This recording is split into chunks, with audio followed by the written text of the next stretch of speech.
एक छोटा सा टेस्ट करते हैं। एक बैट और एक बॉल की कुल कीमत 110 रुपये है। बैट की कीमत बॉल से 100 रुपये ज्यादा है। तो बताइए बॉल की कीमत क्या है? अगर आपके दिमाग ने तुरंत 10 रुपये कहा तो बधाई हो, आपका अपना दिमाग आपको धोखा दे रहा है। जरा सोचिए, अगर बॉल की कीमत 10 रुपये है और बैट की कीमत उससे 100 रुपये ज्यादा है तो दोनों की कुल कीमत 120 रुपये हो जाएगी, न कि 110। सही जवाब है 5 रुपये। अगर बॉल 5 रुपये की है तो बैट उससे 100 रुपये ज्यादा यानी 105 रुपये का होगा और दोनों को मिलाकर कुल 110 रुपये बनेंगे। यह गणित का कोई बहुत जटिल सवाल नहीं था। फिर भी दुनिया के कुछ सबसे बेहतरीन विश्वविद्यालयों के 50% से ज्यादा छात्रों ने इसका गलत जवाब दिया था। आखिर ऐसा क्यों हुआ? क्यों हमारा दिमाग इतनी आसान सी चीज में भी उलझ गया? आज हम जिस किताब के पन्नों को पलटने जा रहे हैं वह मनोविज्ञान और अर्थशास्त्र की दुनिया की सबसे प्रभावशाली किताबों में से एक है, थिंकिंग फास्ट एंड स्लो। इसके लेखक डैनियल काहनमैन एक मनोवैज्ञानिक हैं, लेकिन उनकी रिसर्च इतनी गहरी और सटीक थी कि उन्हें इसके लिए अर्थशास्त्र का नोबेल पुरस्कार दिया गया। डैनियल काहनमैन ने अपने साथी अमोस ट्वर्स्की के साथ मिलकर सालों तक इंसानी दिमाग और उसके फैसले लेने की प्रक्रिया पर रिसर्च की। उनकी रिसर्च ने सदियों से चली आ रही इस मान्यता को पूरी तरह से गलत साबित कर दिया कि इंसान एक तार्किक प्राणी है जो हमेशा सोच समझकर फैसले लेता है। सच्चाई यह है कि हमारे ज्यादातर फैसले तर्क पर नहीं बल्कि हमारे दिमाग के कुछ अदृश्य पैटर्न, भावनाओं और मानसिक शॉर्टकट्स पर आधारित होते हैं। इस पूरी प्रक्रिया को समझने के लिए काहनमैन ने हमारे दिमाग को 2 अलग अलग किरदारों में बांटा है। कल्पना कीजिए कि आपके सिर के अंदर 2 अलग अलग सिस्टम या 2 अलग अलग लोग बैठे हैं जो आपकी जिंदगी की गाड़ी को चला रहे हैं। उन्होंने इन्हें सिस्टम 1 और सिस्टम 2 का नाम दिया है। आइए सबसे पहले बात करते हैं सिस्टम 1 की। यह आपके दिमाग का ऑटो पायलट मोड है। यह बहुत तेज है। यह बिना किसी मेहनत के काम करता है और इस पर आपका कोई सचेत नियंत्रण नहीं होता। जब कोई आपसे पूछता है कि 2 और 2 कितने होते हैं तो क्या आप बैठकर गणना करते हैं? नहीं गासा, लेकिन 4 अपने आप आपके दिमाग में आ जाता है। जब आप किसी की शक्ल देखकर तुरंत समझ जाते हैं कि वह इंसान गुस्से में है, या जब आप किसी खाली सड़क पर अपनी कार चला रहे होते हैं, तब आपका सिस्टम एक काम कर रहा होता है। यह हमेशा चालू रहता है, इसे कभी नींद नहीं आती और यह आपके आसपास की दुनिया से लगातार जानकारी बटोरकर तुरंत प्रतिक्रिया देता है। विकासवाद के नजरिए से देखें तो सिस्टम 1 हमारे अस्तित्व को बचाए रखने के लिए बहुत जरूरी है। हजारों साल पहले जब इंसान जंगलों में रहता था, तब अगर झाड़ियों में कोई हलचल होती थी तो इंसान रुककर यह नहीं सोचता था कि शायद हवा चल रही होगी या कोई छोटा जानवर होगा। उसका सिस्टम एक तुरंत अलार्म बजाता था और कहता था, भागो, शेर हो सकता है। जो लोग बिना सोचे तुरंत भाग जाते थे वे जिंदा बच गए और हम उन्हीं के वंशज हैं। इसलिए हमारा दिमाग आज भी हर स्थिति में तुरंत और तेज फैसले लेने के लिए प्रोग्राम्ड है। सिस्टम 1 हमें भावनाओं, अंतर्ज्ञान और पुराने अनुभवों के आधार पर तुरंत फैसले लेने में मदद करता है। लेकिन समस्या तब शुरू होती है जब इस तेज तर्रार सिस्टम 1 का सामना आज की आधुनिक दुनिया की जटिल समस्याओं से होता है। यहीं पर एंट्री होती है हमारे दूसरे किरदार की, सिस्टम 2। सिस्टम 2 हमारे दिमाग का वह हिस्सा है जो तार्किक है, जो सोच समझकर फैसले लेता है, जो गणना कर सकता है और जिसमें किसी चीज पर ध्यान केंद्रित करने की क्षमता होती है। जब हम कहते हैं कि मैं सोच रहा हूं तो हम असल में अपने सिस्टम 2 की बात कर रहे होते हैं। अगर मैं आपसे पूछूं कि 17 गुणा 24 कितने होते हैं, इस बार कोई भी जवाब तुरंत आपके दिमाग में नहीं उछलेगा। आपको एहसास होगा कि आपके दिमाग को अब मेहनत करनी पड़ रही है।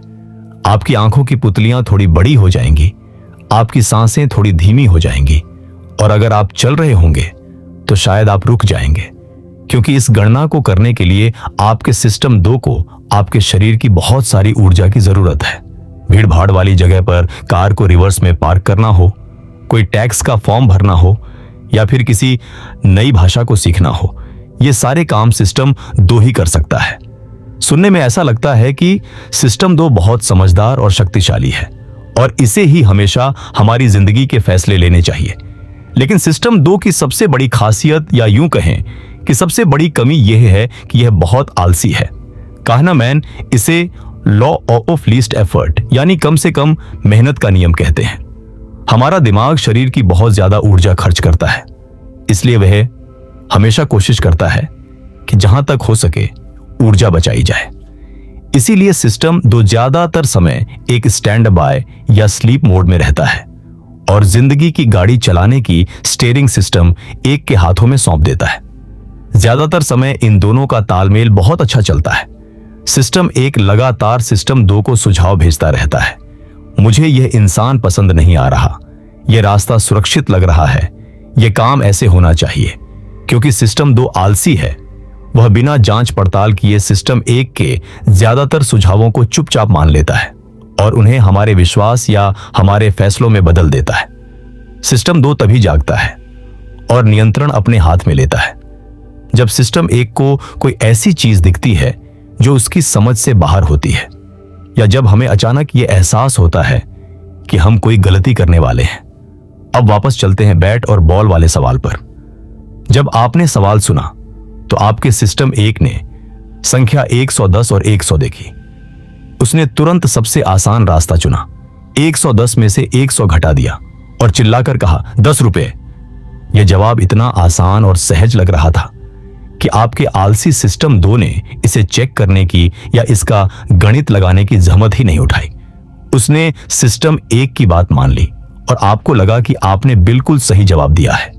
यही वह बिंदु है जहां हमारे दिमाग के धोखे शुरू होते हैं। हमारा सिस्टम एक बहुत तेज और शानदार है, लेकिन उसे जल्दी फैसले लेने की आदत है, सही फैसले लेने की नहीं। वह अक्सर जानकारी के छोटे से हिस्से को देखता है और पूरी कहानी खुद ही गढ़ लेता है। वह मुश्किल सवालों को आसान सवालों में बदल देता है और हमें पता भी नहीं चलता। जब आप थके हुए होते हैं, भूखे होते हैं या जल्दबाजी में होते हैं, तब आपका सिस्टम 2 और भी ज्यादा आलसी हो जाता है और तब आप पूरी तरह से सिस्टम 1 के रहमोक्रम पर होते हैं। बड़ी बड़ी मार्केटिंग कंपनियां, राजनेता और विज्ञापन एजेंसियां इसी बात का फायदा उठाती हैं। वो आपके सिस्टम 2 को सुलाकर आपके सिस्टम 1 से सीधे बात करती हैं और आपसे वो फैसले करवा लेती हैं जो शायद आप पूरे होशो हवास में कभी न करते।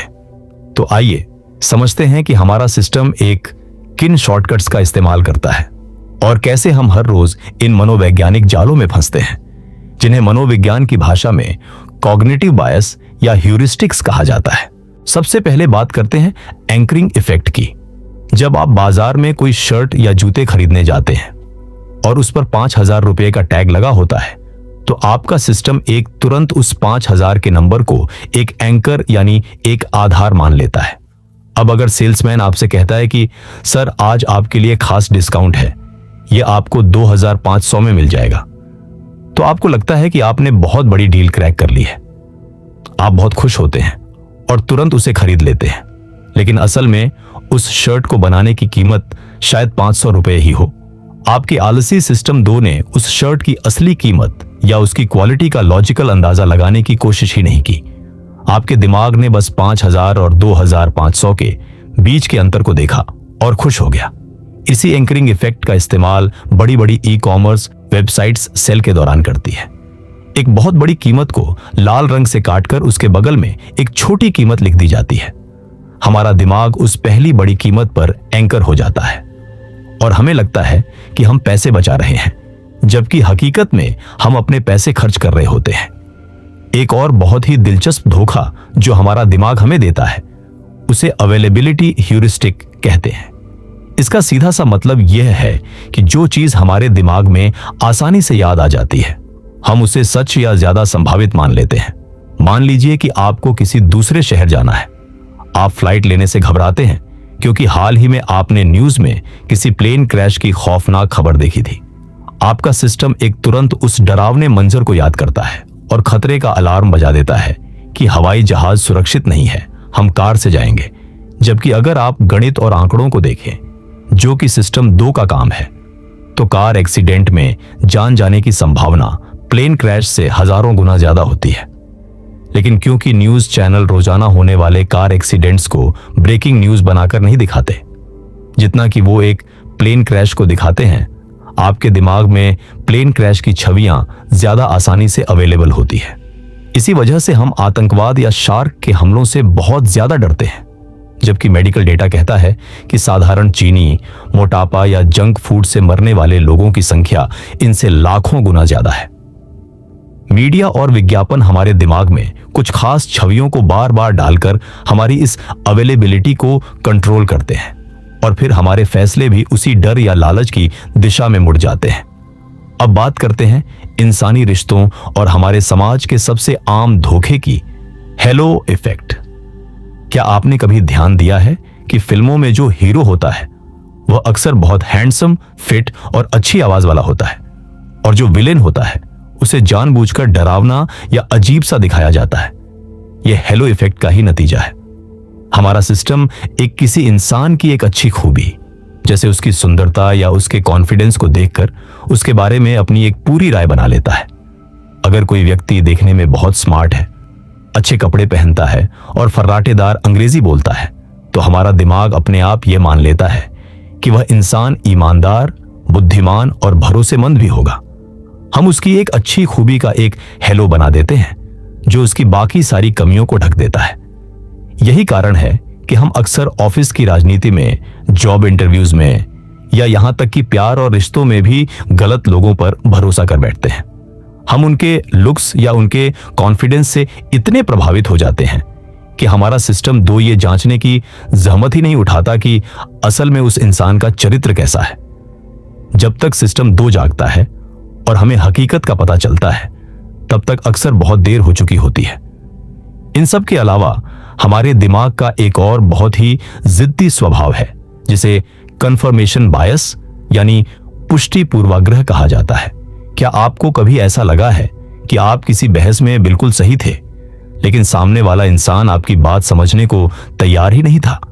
या फिर आपने किसी राजनीतिक पार्टी, किसी धर्म या किसी इन्वेस्टमेंट प्लान के बारे में अपनी एक पक्की राय बना रखी है? यहां पर कंफर्मेशन बायस काम कर रहा है। जब हमारा सिस्टम एक किसी चीज पर एक बार विश्वास कर लेता है, तो वह केवल उन्हीं सबूतों और सूचनाओं को देखता है जो उसके विश्वास को सही साबित करते हैं, और उन सारे तथ्यों को पूरी तरह से नजरअंदाज कर देता है जो उसे गलत साबित कर सकते हैं। अगर आपको लगता है कि कोई विशेष शेयर बहुत अच्छा है और वह आपको अमीर बना देगा, तो आप इंटरनेट पर सिर्फ उन्हीं आर्टिकल्स या वीडियो को देखेंगे जो उस शेयर की तारीफ कर रहे हों। अगर कोई एक्सपर्ट उस कंपनी के डूबने की चेतावनी भी दे रहा होगा, तो आपका दिमाग उसे खारिज कर देगा और कहेगा इसे कुछ नहीं पता। हम असल में सच्चाई नहीं ढूंढ रहे होते, हम सिर्फ इस बात की पुष्टि ढूंढ रहे होते हैं कि हम जो सोचते हैं वही सही है। आज के डिजिटल युग में सोशल मीडिया के एल्गोरिदम इसी कंफर्मेशन बायस को हमारे खिलाफ एक खतरनाक हथियार की तरह इस्तेमाल कर रहे हैं। आप जिस तरह की वीडियो देखते हैं, जिस विचारधारा के पोस्ट लाइक करते हैं, यूट्यूब, फेसबुक और इंस्टाग्राम आपको सिर्फ वैसी ही चीजें दिखाते हैं। अगर आप किसी एक विषय पर 2 वीडियो देख लें, तो आपकी पूरी फीड उसी तरह के कंटेंट से भर जाती है। धीरे धीरे आप एक इको चेंबर में कैद हो जाते हैं, जहां आपको लगने लगता है कि पूरी दुनिया बिल्कुल वैसा ही सोचती है जैसा आप सोचते हैं। आपका सिस्टम 2 नए विचारों या अलग दृष्टिकोण को सोचने का मौका ही नहीं पाता। अब सबसे बड़ा सवाल यह उठता है कि जब हमारा अपना दिमाग ही हमारे खिलाफ इस तरह से काम कर रहा है, तो हम इससे बच कैसे सकते हैं? हम कैसे अपने उन फैसलों को सुधार सकते हैं जो हमारी आर्थिक स्थिति, हमारे करियर और हमारी पर्सनल लाइफ को बर्बाद कर सकते हैं? हम अपने सिस्टम 2 को उस वक्त कैसे जगाएं जब सिस्टम 1 हमें धोखा देने की कोशिश कर रहा हो? इस सवाल का सबसे सीधा और प्रभावी जवाब है समय लेना या द पॉज। हमारा सिस्टम एक हमेशा जल्दबाजी में रहता है, उसे तुरंत नतीजे पर पहुंचने की आदत है। जब भी आपको कोई बड़ा फैसला लेना हो, चाहे वह कोई महंगा सामान खरीदना हो, किसी कंपनी में इन्वेस्ट करना हो या अपने करियर से जुड़ा कोई बदलाव करना हो, तो खुद पर एक नियम लागू करें, 24 घंटे का नियम। जब आप किसी फैसले को 24 घंटे के लिए टाल देते हैं, तो शुरुआत में जो भावनाओं का उबाल होता है वह शांत हो जाता है। आपका सिस्टम एक अपनी ताकत खोने लगता है और आपके आलसी सिस्टम 2 को जागने और लॉजिक लगाने का पूरा मौका मिल जाता है। कभी भी तब फैसले न लें जब आप बहुत ज्यादा थके हुए हों, भूखे हों या बहुत ज्यादा खुश या उदास हों, क्योंकि इन सभी स्थितियों में आपका शरीर और दिमाग ऊर्जा बचाने की कोशिश कर रहा होता है। आपका सिस्टम 2 काम नहीं कर रहा होता है और आप पूरी तरह से सिस्टम 1 के अनियंत्रित और भावनात्मक हाथों में होते हैं। दूसरा सबसे कारगर तरीका है बाहरी नजरिया अपनाना। हमारा सिस्टम एक हमेशा अंदरूनी नजरिए से सोचता है। हमें लगता है कि हमारा बिजनेस आइडिया दुनिया का सबसे बेहतरीन आइडिया है, हमारी समस्या दुनिया की सबसे बड़ी समस्या है, या हमारी योजना कभी फेल नहीं हो सकती। सिस्टम 1 हमें हमारे ही विचारों को लेकर ओवर कॉन्फिडेंट बना देता है। इससे बचने के लिए जब भी आप किसी योजना पर काम कर रहे हो तो उन लोगों के पास जाएं जो उस रास्ते से गुजर चुके हैं। आंकड़ों को देखें। अगर आप कोई रेस्टोरेंट खोलना चाहते हैं तो सिर्फ अपने उत्साह और अपनी स्वादिष्ट रेसिपी को मत देखिए। मार्केट का डेटा निकालिए कि कितने रेस्टोरेंट पहले साल में ही बंद हो जाते हैं। अपने किसी ऐसे दोस्त या मेंटर से सलाह लें जो आपको कड़वा सच बोलने से डरता ना हो। एक बाहरी इंसान का सिस्टम 1 आपके फैसले से भावनात्मक रूप से नहीं जुड़ा होता, इसलिए उसका सिस्टम 2 जागृत रहता है और वह आपकी उन गलतियों को तुरंत पकड़ सकता है जिन्हें आप नजरअंदाज कर रहे थे। एक और बहुत बड़ा मानसिक जाल है जिसमें हम अक्सर फंसते हैं और जो हमें अपनी गलतियों को सुधारने से रोकता है। इसे अर्थशास्त्र की भाषा में संक कॉस्ट फैलेसी यानी डूबत लागत का भ्रम कहा जाता है। मान लीजिए कि आप एक फिल्म देखने गए। आपने टिकट के लिए 500 रुपए खर्च किए। आधे घंटे बाद ही आपको समझ आ गया कि फिल्म बहुत ही बकवास है और आपको बिल्कुल पसंद नहीं आ रही। अब आप क्या करेंगे? क्या आप उठकर थिएटर से बाहर आ जाएंगे या अपने 500 रुपए वसूल करने के लिए अगले 2.5 घंटे तक उस टॉर्चर को सहेंगे? ज्यादातर लोग उस फिल्म को पूरा देखते हैं। उनका सिस्टम एक कहता है, मैंने 500 रुपये दिए हैं, मैं इसे बीच में कैसे छोड़ दूं? लेकिन आपका सिस्टम 2 ये कहता है कि वो 500 रुपये तो डूब चुके हैं, वो वापस नहीं आने वाले। अब आप अपने 2.5 घंटे का कीमती समय भी उस बेकार फिल्म पर क्यों बर्बाद कर रहे हैं? यही संक कॉस्ट फैलेसी असल जिंदगी में बहुत खतरनाक रूप ले लेती है। लोग अक्सर किसी ऐसे बिजनेस में, शेयर मार्केट के किसी डूबते हुए स्टॉक में या किसी जहरीले रिश्ते में सिर्फ इसलिए टिके रहते हैं क्योंकि उन्होंने उसमें अपने जीवन के कई साल, अपनी ऊर्जा या बहुत सारा पैसा लगा दिया होता है। वो यह स्वीकार नहीं करना चाहते कि उनसे गलती हुई है। आपका सिस्टम एक हार मानने को तैयार नहीं होता और नुकसान को अपनी ईगो से जोड़ लेता है। लेकिन एक समझदार इंसान वही है जो अपने नुकसान को पहचानना जानता है और समय रहते बाहर निकलना जानता है। जो समय और पैसा डूब गया वो इतिहास है। आपका अगला फैसला आपके भविष्य को बेहतर बनाने के लिए होना चाहिए, न कि आपकी पुरानी गलतियों को सही साबित करने के लिए। डैनियल काहनमैन एक बहुत ही शानदार और व्यावहारिक तकनीक के बारे में बताते हैं जिसे प्री मॉर्टम कहा जाता है। पोस्टमार्टम तो आपने सुना होगा, जो किसी घटना के हो जाने के बाद किया जाता है यह जानने के लिए कि विफलता क्यों हुई। लेकिन प्री मॉर्टम किसी प्रोजेक्ट या फैसले के शुरू होने से पहले किया जाता है। जब आप और आपकी टीम किसी बड़े फैसले को फाइनल करने वाले हों तो एक पल के लिए रुकें और आंखें बंद करके यह कल्पना करें। मान लीजिए आज से 1 साल बीत चुका है और हमारा यह फैसला या हमारा यह बिजनेस पूरी तरह से बर्बाद हो गया है। अब एक कागज लीजिए और उन कारणों को लिखिए जिनकी वजह से यह भयानक बर्बादी हुई होगी। जब आप जानबूझकर विफलता की कल्पना करते हैं तो आपका सिस्टम 1 का ओवर कॉन्फिडेंस टूट जाता है और आपका सिस्टम 2 तुरंत उन गलतियों, जोखिमों और खामियों को ढूंढने लगता है जिन्हें आप उत्साह में आकर नहीं देख पा रहे थे। यह एक इकलौती एक्सरसाइज आपके लाखों रुपए और सालों की मेहनत बचा सकती है। दोस्तों, हम चाहे कितनी भी कोशिश कर लें, हम अपने सिस्टम 1 को पूरी तरह से बंद नहीं कर सकते और सच कहें तो हमें ऐसा करना भी नहीं चाहिए। हमारा सिस्टम 1 ही है जो हमें प्यार करना सिखाता है, जो कला और संगीत का आनंद लेना सिखाता है, जो हमें अचानक आने वाले खतरों से बचाता है और हमारे रोजमर्रा के छोटे छोटे कामों को आसान बनाता है। लेकिन हमें इसकी सीमाओं और इसके खतरों को पहचानना होगा। थिंकिंग फास्ट एंड स्लो हमें यह नहीं सिखाती कि हम भावनाहीन मशीन बन जाएं या हर वक्त सिर्फ गणित लगाकर काम करें, बल्कि यह किताब हमें जागरूक बनाती है।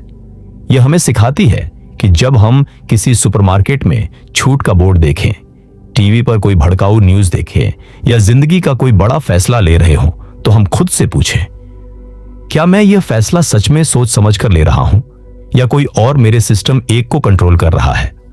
जब आप अपने दिमाग की इन कमजोरियों को समझ जाते हैं तो आप दुनिया को एक बिल्कुल अलग नजरिए से देखने लगते हैं। आप विज्ञापनों के पीछे छिपे हुए लालच को देख पाते हैं। आप राजनेताओं के भाषणों के पीछे के अवेलेबिलिटी ह्यूरिस्टिक को समझ पाते हैं। और सबसे बड़ी बात, आप अपनी खुद की कमियों को स्वीकार करना सीख जाते हैं। आप समझ जाते हैं कि आपका दिमाग परफेक्ट नहीं है, वह अक्सर गलतियां करता है, और यही विनम्रता समझदारी की सबसे पहली सीढ़ी है। मुझे पूरी उम्मीद है कि थिंकिंग फास्ट एंड स्लो के इस मनोवैज्ञानिक और दिमागी सफर ने आपके सोचने के तरीके को चुनौती दी होगी और आपके दिमाग की कई नई खिड़कियां खोली होंगी। अब शायद आपको समझ आ गया होगा कि शुरुआत में बैट और बॉल वाले साधारण से सवाल में आपके दिमाग ने आपको इतनी आसानी से धोखा क्यों दे दिया था। अगर इस वीडियो ने आपको कुछ नया सिखाया है और आपको एक बेहतर थिंकर बनने में मदद की है, तो इस वीडियो को लाइक करना बिल्कुल ना भूलें और मुझे नीचे कमेंट सेक्शन में ईमानदारी से बताइए, इन सारे मानसिक जालों में से आपको कौन सा जाल सबसे ज्यादा रिलेटेबल और खतरनाक लगा। क्या आपने भी कभी हेलो इफेक्ट या एंकरिंग इफेक्ट के चक्कर में आकर कोई गलत फैसला लिया है, जिसे सोचकर आपको आज भी हंसी या पछतावा आता है? अपनी कहानी हमारे साथ शेयर करें, मुझे आपके कमेंट्स पढ़ने में बहुत मजा आता है। और अगर आप ऐसे ही माइंड बेंडिंग, साइकोलॉजिकल और आपकी जिंदगी को हकीकत में बेहतर बनाने वाले वीडियोस लगातार देखना चाहते हैं, तो माइंड शिफ्ट लाइब्रेरी चैनल को सब्सक्राइब करें और उस बेल आइकन को जरूर हिट करें, ताकि आप हमारी कोई भी मास्टर क्लास मिस न करें। सीखते रहिए, अपने फैसलों पर सवाल उठाते रहिए, और सबसे जरूरी बात, जब भी कोई बड़ा फैसला लेना हो तो अपने आलसी सिस्टम 2 को जगा कर रखिए। मिलते हैं अगली वीडियो में एक और शानदार किताब और एक नई सोच के साथ।